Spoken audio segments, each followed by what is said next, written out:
Shalom Bapak Ibu yang terkasih dalam nama Tuhan Yesus Kristus, dimanapun berada pada saat ini. Puji dan syukur kita ucapkan kepada Tuhan Allah kita yang memberikan kepada kita kesehatan di dalam kehidupan kita, memberikan semangat dan motivasi dari segala aktivitas kita. Kiranya Tuhan Yesus selalu memberkati para hambanya, memberikan Roh Kudus-Nya, agar persiapan kita diberkati di dalam pelayanan kita di hari Minggu besok, tanggal 3 Juli 2022. Para jemaat dimanapun berada, kiranya diberikan semangat, tetap kita memohon kepada Tuhan, agar kiranya kita selalu diberkati dan disertai di dalam setiap aktivitas kita, terlebih dalam mengikuti ibadah di hari Minggu tanggal 3 Juli 2022. Buat yang sakit dimanapun berada, kiranya diberkatilah obat, makanan, dan minuman para tenaga medis, agar diberikan kekuatan dan kesembuhan dalam kehidupan kita. Sebelum kita menikmati sukacita kita melalui firman Tuhan, baiklah kita berdoa. Damai sejahtera Allah Bapa yang melampaui segala akal, kiranya memelihara hati dan pikiranmu sekalian dalam Kristus Yesus Tuhan kita. Amin. Bapak Ibu yang terkasih, tidak terasa sukacita kita sangat luar biasa karena Tuhan Allah telah mengantarkan kita di bulan yang baru, di bulan Juli tahun 2022. Kita tetap semangat di dalam memuji dan melayani Tuhan dari segala aktivitas kita. Baiklah, kita persiapkan Alkitab kita untuk mendengarkan firman Tuhan. Firman Tuhan diambil dari Galatia pasal 6 ayat 1 sampai 10. Saya bacakan untuk kita. Saling membantulah kamu. Saudara-saudara, kalaupun seorang kedapatan melakukan suatu pelanggaran, maka kamu yang rohani harus memimpin orang itu ke jalan yang benar dalam roh lemah lembut, sambil menjaga dirimu sendiri, supaya kamu juga jangan kena pencobaan. Bertolong-tolonglah menanggung bebanmu. Demikianlah kamu memenuhi hukum Kristus. Sebab kalau seorang menyangka bahwa ia berarti, padahal ia sama sekali tidak berarti, ia menipu dirinya sendiri. Baiklah, tiap-tiap orang menguji pekerjaannya sendiri, maka ia boleh bermegah melihat keadaannya sendiri dan bukan melihat keadaan orang lain. Sebab tiap-tiap orang yang memikul tanggung jawabnya sendiri, dan baiklah dia yang menerima pengajaran dalam firman, membagi segala sesuatu yang ada padanya dengan orang yang memberikan pengajaran itu. Jangan sesat, Allah tidak membiarkan dirinya dipermainkan, karena apa yang ditabur orang itu juga yang akan dituainya. Sebab barang siapa menabur dalam dagingnya, ia akan menuai kebinasaan dari dagingnya. Tapi barang siapa menabur dalam roh, ia akan menuai hidup yang kekal dari roh itu. Janganlah kita jemu-jemu berbuat baik, karena apabila sudah datang waktunya, kita akan menuai jika kita tidak menjadi lemah. Karena itu, selama masih ada kesempatan bagi kita, marilah kita berbuat baik kepada semua orang, tetapi terutama kepada kawan-kawan kita seiman. Demikian pembacaan firman Tuhan. Saling membantulah kamu dan tetap melakukan yang baik. Bapak Ibu yang terkasih dan para hamba Tuhan, ada sebuah cerita seekor tikus dengan seekor kancil. Di suatu ketika, tikus masuk ke sebuah perangkap di mana dibuat sebuah lubang dan dia tidak bisa naik ke atas. Lalu dia teriak meminta tolong terhadap siapapun yang mendengarkan pertolongannya.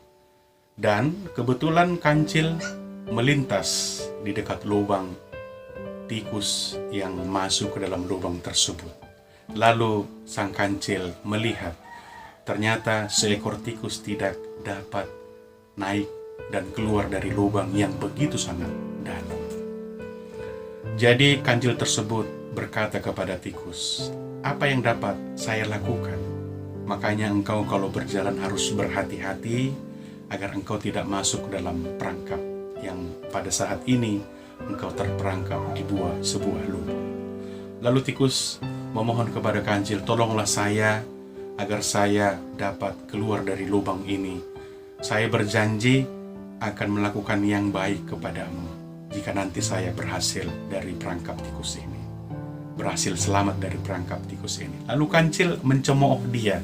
Apa yang dapat engkau lakukan? Badanmu saja kecil.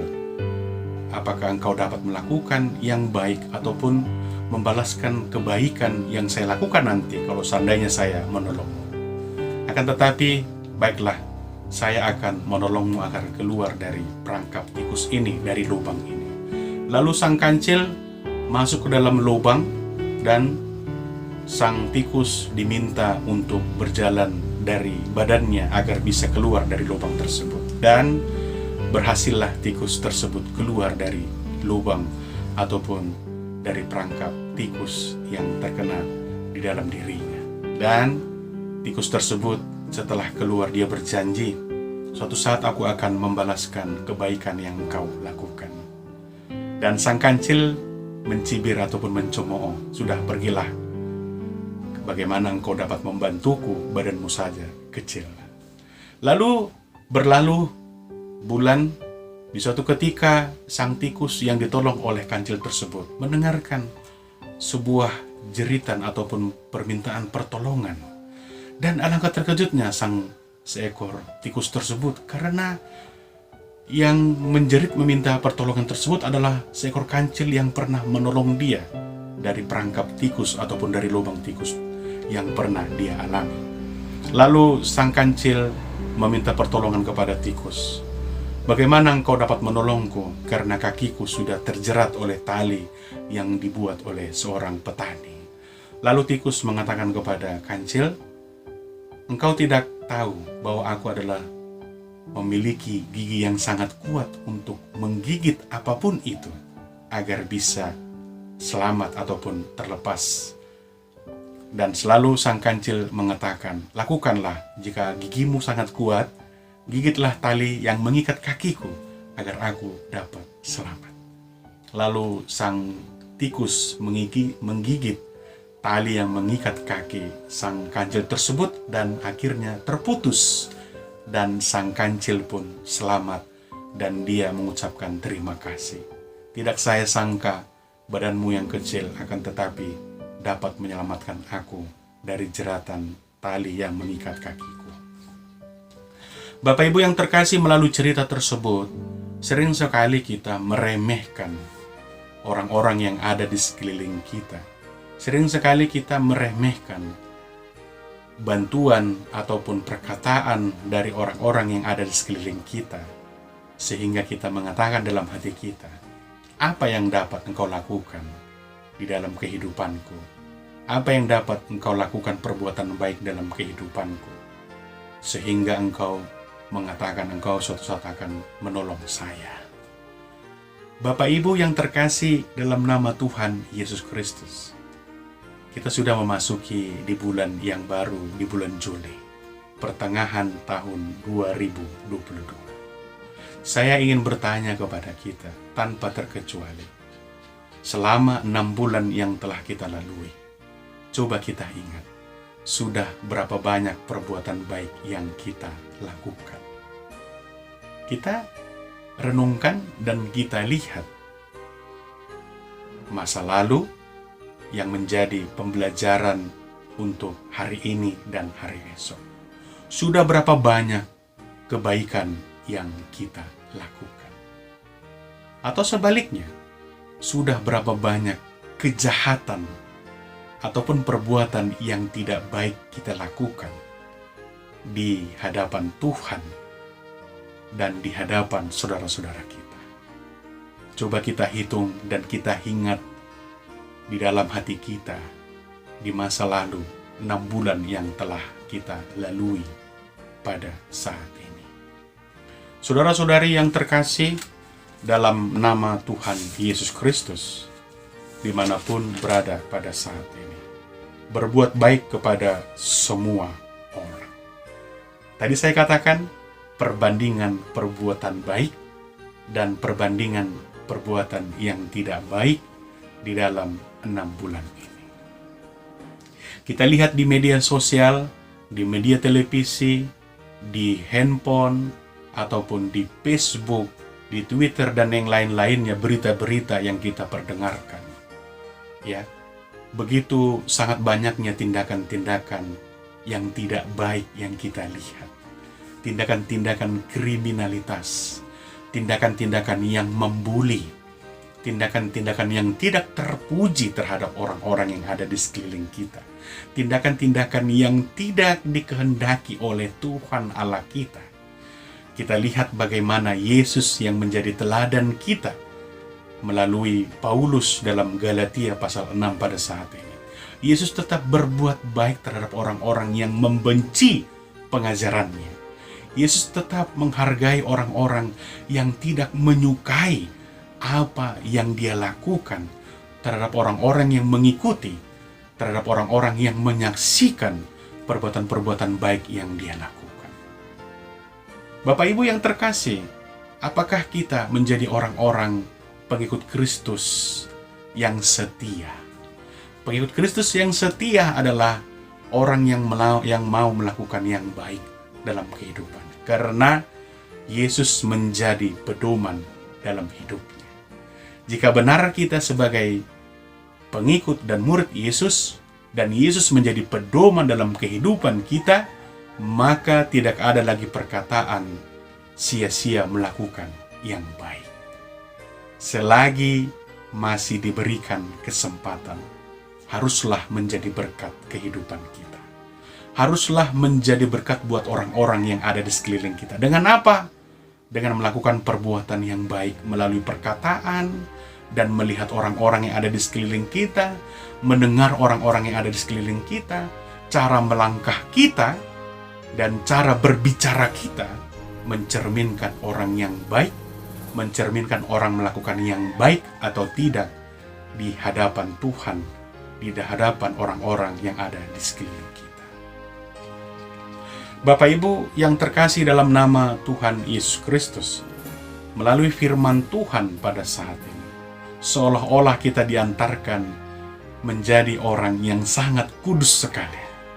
Benar, jangan kita menjadi orang-orang yang pesimis di dalam melakukan yang baik, di dalam ajakan yang diminta melalui Galatia pada saat ini. Harusnya kita menjadi orang yang optimis, bahwa saya dapat melakukan perbuatan yang baik di hadapan Tuhan, di hadapan saudara-saudara saya, di keluarga saya, di gereja saya, di tempat pekerjaan saya, dan juga orang-orang yang ada di sekeliling saya. Ada 4 pola pemikiran yang ingin digambarkan. Di manakah kita dari 4 pola pemikiran tersebut? Pola pemikiran yang pertama, orang yang berbuat baik, yang selalu dia lakukan berakhir dengan kesia-siaan. Itu pola pemikiran. Nadinggando nahulaon alay marisuang. Sering sekali orang Kristen mengatakan demikian. Lalu pola pemikiran yang kedua, terkadang perbuatan baik tersebut baik menurut kita, akan tetapi tidak baik menurut orang lain. Itu makanya mengatakan yang baik itu sering sekali menjadi orang-orang yang dikucilkan, tidak disenangi. Karena mengatakan yang baik, kebenaran, akan tetapi orang menjadi membencinya karena menunjukkan kebenaran dan kebaikan tersebut. Itu pola pemikiran yang kedua. Pola pemikiran yang ketiga, terkadang juga perbuatan baik yang dilakukan terhadap orang lain tidak berbalaskan perbuatan baik terhadap diri sendiri. Ini pola pemikiran yang ketiga. Nadenggan nahulaon, ale dang hudapok nadenggan sian ibana. Kita sering sekali mengatakan demikian. Lalu pola pemikiran yang keempat, perbuatan baik yang dilakukan terhadap orang lain tidak dibalaskan melalui orang tersebut, akan tetapi kita dapatkan dari orang yang lain. Itu pola pemikiran yang keempat. Bapak Ibu yang terkasih, dari 4 pola pemikiran tersebut, di manakah letak kita sebagai orang Kristen? Saya yakin dan percaya kita adalah orang yang penuh dengan kasih. Apapun itu pola pemikiran Anda, apapun itu pola pemikiran kita, akan tetapi tetap lakukan yang baik tersebut baik situasinya baik ataupun tidak baik. Tetap lakukan.